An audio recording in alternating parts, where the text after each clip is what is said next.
It is time to check in with Dr. Joe Schwarz, host of the Dr. Joe Show, Sundays at 3 here on CJAD, of course, and director of the McGill Office for Science and Society.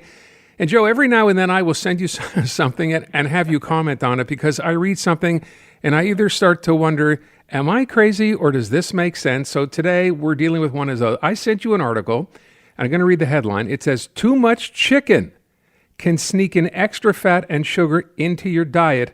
Study reveals surprising details." Now, when I read that last part about study reveals surprising details, the radar kind of goes up because you know you're probably going to read something that's kind of weird.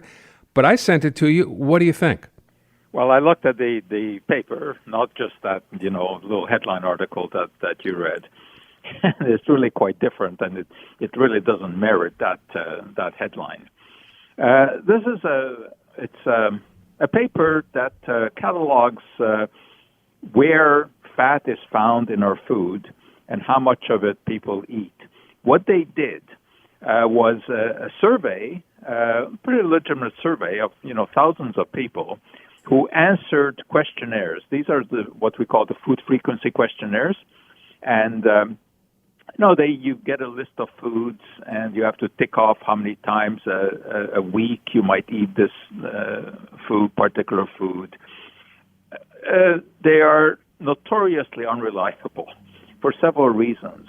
One is that people just don't remember properly what they ate, and worse than that, they cannot properly report amounts.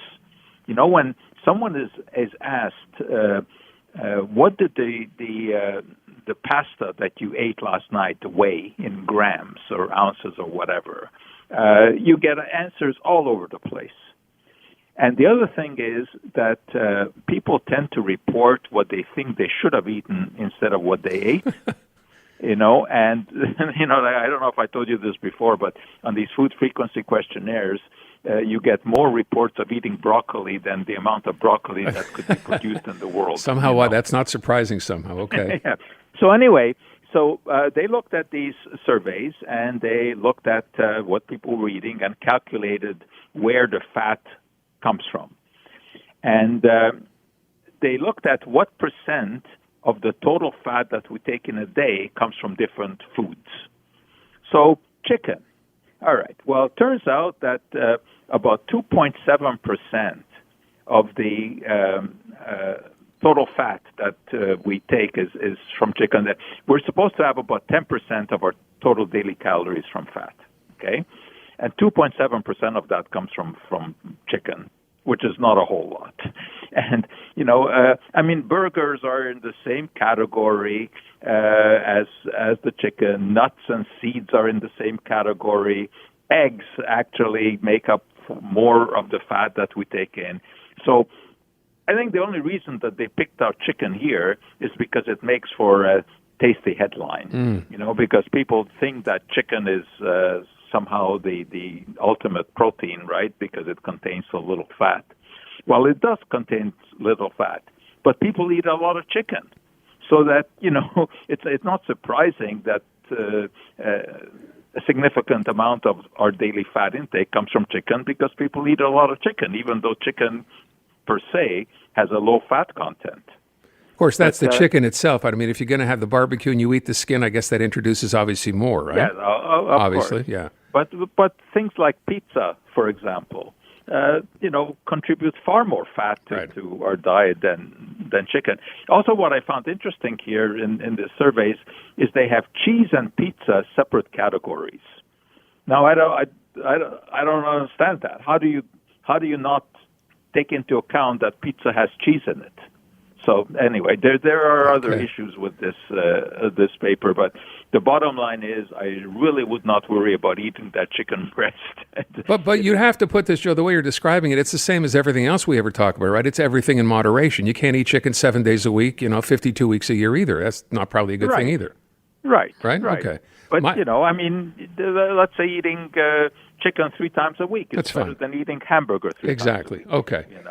The other question I have in that headline, it also brought sugar into play, and I'm like, sugar? Where do we get the chicken and sugar? But then they added that they're talking about eating chicken with ketchup. Right. So, Who Again, does that? nobody. Anyway, Well, but yeah, you eat your French Okay. fries with ketchup, and yes, ketchup has a lot of sugar. But again, how much ketchup do you eat?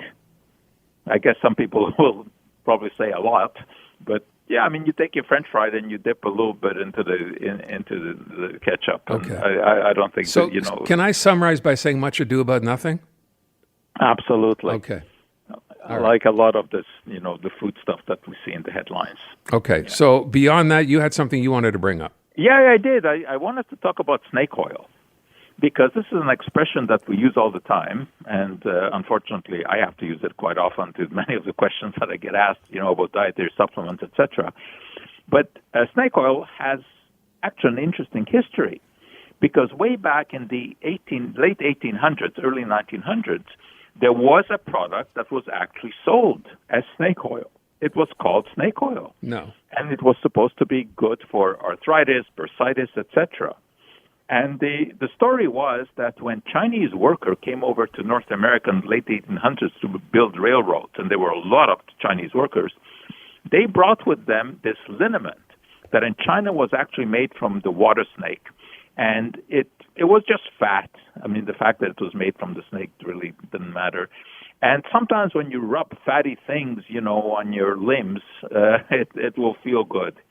So anyway, they introduced this, but then there was this guy, Clark Stanley, who had no scientific background whatsoever, but he liked this idea. And he started selling a product that he called snake oil. And this was part of what in those days were called the medicine shows that traveled across the country. You'd have entertainers, who'd gather a crowd, and when the crowd was properly primed, the pitchman would come on and talk about the wonder product that he had. And one of these was Clark Stanley's snake oil. And in 1893 at the Chicago World's Fair, he had a really interesting demonstration, one that I wish I would have seen. He actually took a live rattlesnake and he slid it open. I mean, obviously, animal rights activists would have had a field day with that one. And he threw it into hot water. The fat rose to the top. And in front of the public, he poured it into bottles. And he would sell this. And he had someone in the audience, who was obviously a plant, come up and take some of it and start talking about how much better they felt. And this is how snake oil started. It became very popular, and most of the time there wasn't even any kind of snake oil in it. It just was a concoction, mostly with alcohol, that made some people, sort of feel better.